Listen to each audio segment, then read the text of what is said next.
ত্রিভুজ আঁকলাম, ত্রিভুজ তিনটে কোণ হলো, আর ত্রিভুজ তো আর এক প্রকারের হয় না, হয় না। এইরকম করে শক্তিকে চিহ্নিত করানোর জন্য, সহজ করে বোঝানোর জন্য যে অঙ্কন হয়েছে, সেই অঙ্কন থেকেই এই দেবমূর্তি সৃষ্টি হয়েছে। আর তার সুবিধা ভোগ করছে এক শ্রেণীর মানুষ। মুনি ঋষিরা ভুল করেনি, তারা শুধু বুঝিয়েছে। দেখো, এই দশ মহাবিদ্যা, দশ মহাবিদ্যা কোথায় আছে? প্রকৃতিতে আছে। সে সকলের মধ্যেই চলছে দশ মহাবিদ্যা, আর সেটাকে একটা বিকৃত রূপ দান করে সেখানে সে মন্ত্র তৈরি করলো আলাদা করে। এই জন্য শান্তিমাতা, যিনি প্রধান মাতৃশক্তিকা, কাত্যায়নী নাম যার, দ্বিজ মন্ত্র বিনা তার করেছেন পূজন। তাহলে শান্তিমা কি বলতে চেয়েছে?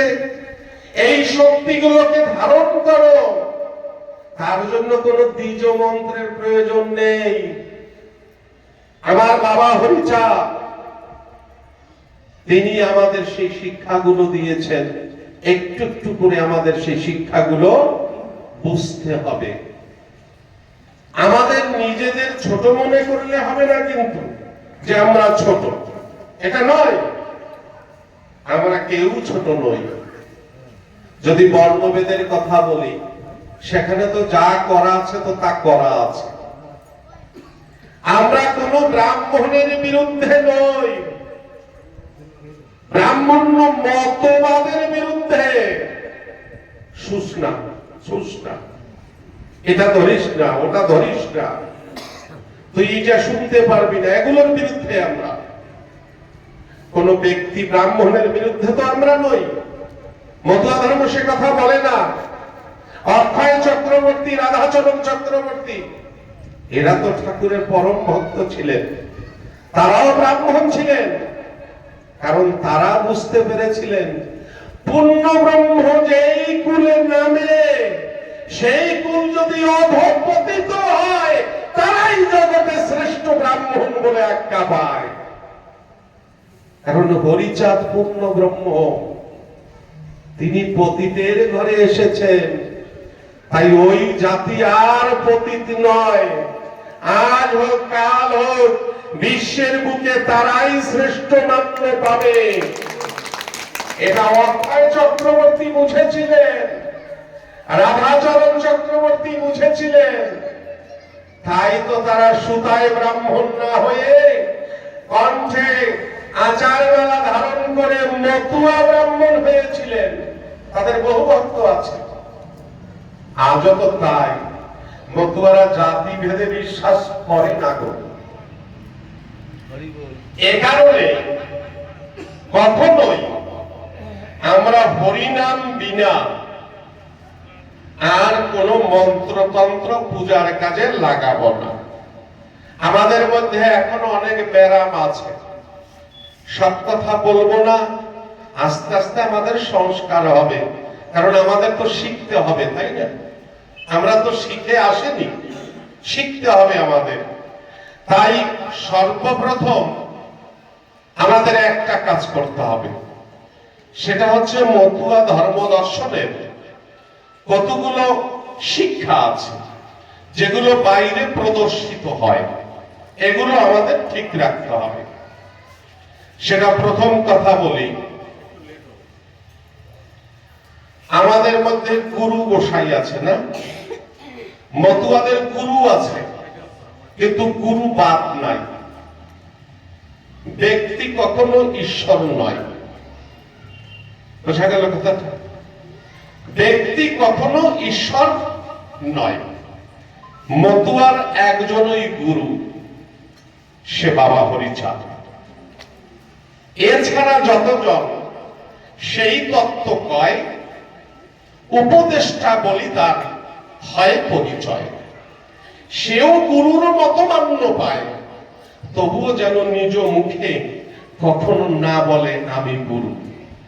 তাতে গুরুবিত্ত হরণ হয়।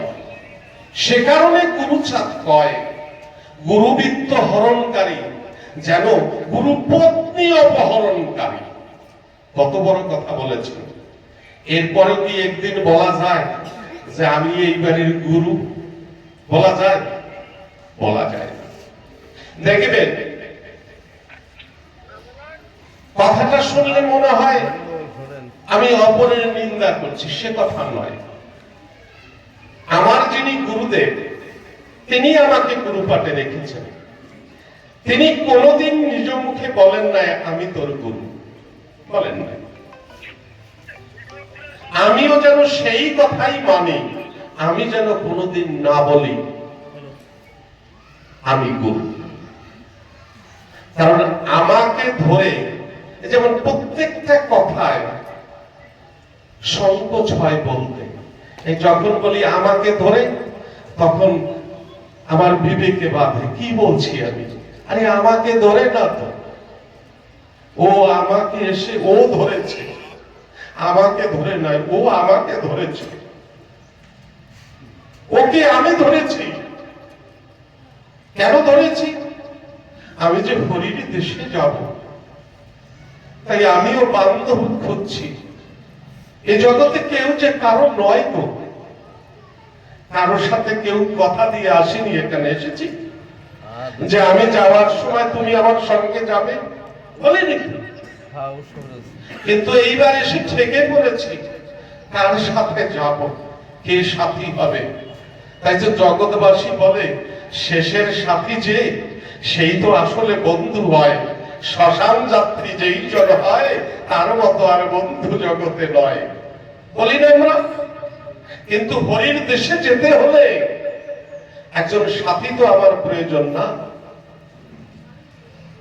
বিজয় সরকার বলছেন সাথী হারা হলে পরে এই জগৎ বড় জঙ্গলের মতো মনে হয়। আমার গুরুচাঁদ ঠাকুর নবগোসাইকে বলছেন, নব, সব কিছু হারিয়ে গেল, কোনো দুঃখ নাই, কিন্তু সাথী যেন না হারায় রে নব। নবকে বলেছিলেন, কেন বলেছিলেন? নবগোসাই তারা দু ভাই, ঠাকুর গুরুচাঁদের চরণে আত্মসমর্পিত। একদিন দু ভাই ওরাকান্দি ধামে এসেছেন। নবকে ডেকে বলছো, নব, তোরা দু ভাই আমাকে ভালোবাসিস? বলছে, বাবা সে কথা জানি না, তোমাকে ভালোবাসতে পারি কিনা তা জানি না, কিন্তু তোমাকে ভালোবাসতে মন চায়। সাধকের কথা, জ্ঞানীর কথা কত হুঁশিয়ার হয়ে কয়। বলছে আমার মন তোমাকে ভালোবাসতে চায়, কিন্তু আমি ভালোবাসতে পারি কিনা তা আমি জানি না। বলছে ঠিক আছে, ঠিক আছে, বুঝতে পেরেছি, তবে আমার কথা লাভি, এখন তোরা দু ভাই বাড়ি চলে যাবি, তোদের আতালে যে কয়টা গরু আছে হাটে নিয়ে বিক্রি করে দিবি, আর ওই টাকা কয়টা আমারে দিবি। দু ভাই গুরুচাঁদকে প্রণাম করে বাড়ি চলে যায়। পরের দিনে হাটে গিয়ে সব গরু বিক্রি করে দেয়। বিক্রি করে দিয়ে গুরুচাঁদের কাছে সে পয়সা রেখে বাড়ি রওনা দিয়েছে। বড় ভাই হাঁটছে, নব দাঁড়িয়ে আছে। নব বলছে, বাবা আমার বাড়িতে যেতে ইচ্ছে হয় না, তোমার কাছে কি থাকা যায় না? নবকে বলছে, নব সময় হলে আমি তোরে ডেকে নেব, তুই এখন বাড়ি যা। নব বাড়ি গেল। কিছুদিন পর ওই গ্রামের গোমরক লেগে সবার গরু মরে গেল। তো ভাই গলা জড়জড়ি করে কাঁদছে আর বলছে, দেখেছ কেমন দরদি জগতে এসেছে। এই মরুকে তো গরুগুলো আমাদেরও মরে যেত, আমরা নিঃস্ব হয়ে যেতাম। বাবা অন্তর্যামী, সকলে জানে অন্তরে, তাই তাকে শুধু ভালোবাসবো এই কথা মনে আছে, তাতেই তিনি আমাদের এইভাবে রক্ষা করছেন। যদি তাকে ভালোবাসতে পারতাম তাহলে কি হতো? কদিন বাদে গুরুচাঁদ ঠাকুর খবর দিয়েছেন ওরা দু ভাই এসেছে, এসে বলছে তোরা দু ভাই যা হাটে গিয়ে এই টাকা দিয়ে আবার গরু কিনে নিয়ে আয়। আর নবকে বলছে নব তুই গরুগুলো বাড়িতে দিয়ে তুই আমার কাছে চলে আসিস। সেই থেকে নব আর কোনদিন গুরুচাঁদ ঠাকুরকে যায়নি, গুরুচাঁদের কাছে রয়ে গেছে। সেই নব গোসাই যে গুরুচাঁদ ঠাকুর বলেছিল নব সব হারালো সাথী হারাবি না, সেদিনই যেদিন গুরুচাঁদ ঠাকুর লীলা সম্বরণ করে সেদিন নবগোসাই মনের দুঃখে ওই ওরাগান্তি ত্যাগ করে তিনি চলে গেছেন। আজ নবগোসাইকে খুঁজে পাওয়া যায়নি। বলছে বাবা বলল সাথী হারালে আর কিছু পাওয়া যায় না, সেই সাথী আমি হারিয়ে ফেলেছি।